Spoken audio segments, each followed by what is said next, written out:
üks ja go! Teil on pausi ka, aga vähemalt rajapeedi oleme jäänud. Tubli naisega mehed, poolsada paukrat on täna asumas siis nii maratonidistantsile kui ka 6 tunni endale sellise väljaande soetada.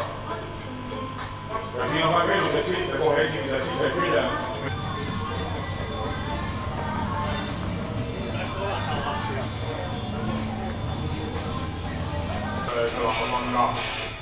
Aga võib-olla siin aega olles läheme siis Indreku esimese loo juurde, see on Indrek Tippa, sest Pärenoid on kõlamas Tiinale ja see on tema siis teine soovilugu.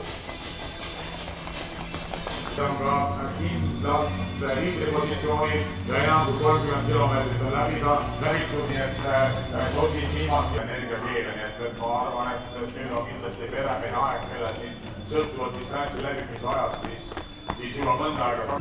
Läheb hetk aega, on ilmselt alla meetri siis tuules.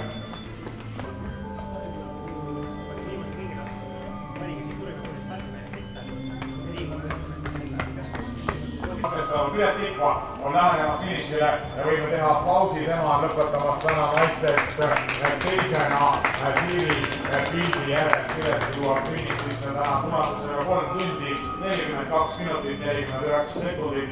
Siiri tänane võiduaeg naistest 3.